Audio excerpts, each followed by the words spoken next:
কংসের কারাগারে দেবতাদের কৃষ্ণ স্তুতি। দেবতারা বলছেন, আপনি তো ইচ্ছা মাত্রই পৃথিবীর ভার দূর করতে পারেন, তবুও যে আপনি স্বয়ং অবতীর্ণ হয়েছেন তাতে বুঝতে পারছি যে পৃথিবীর দুঃখ দূর করা ছাড়াও আপনি আরও বহু লীলা করবেন, যা দেখে আমরা কৃতকৃতার্থ হব। বামন অবতারে শ্রী ভগবান যখন বলির কাছে ত্রিপাদ ভূমি চেয়েছিলেন, তখন তিনি পৃথিবীতে এক চরণ এবং স্বর্গে এক চরণ প্রসারিত করেছিলেন।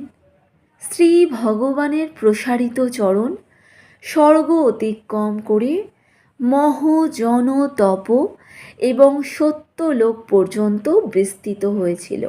দেবতারা তখন ত্রিবিক্রমের চরণের অন্ত পাননি। এবার অসীমকে সীমার মধ্যে পাব।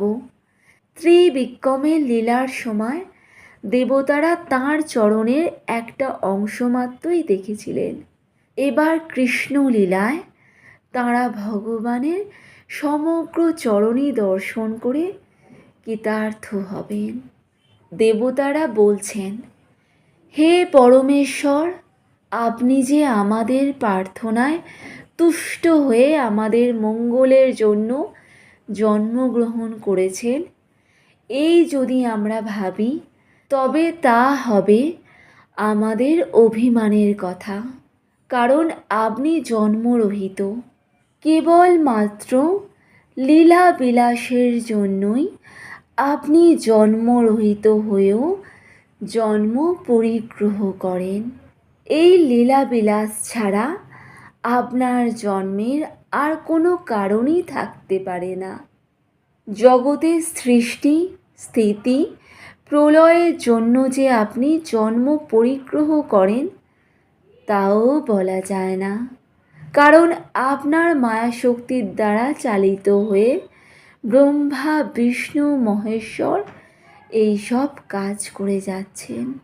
অতএব কেবলমাত্র লীলাবিলাস করা এবং ভক্তদের সেই লীলামৃত পান করিয়া পরম আনন্দ দেবার জন্যই আপনি অবতীর্ণ হয়েছেন।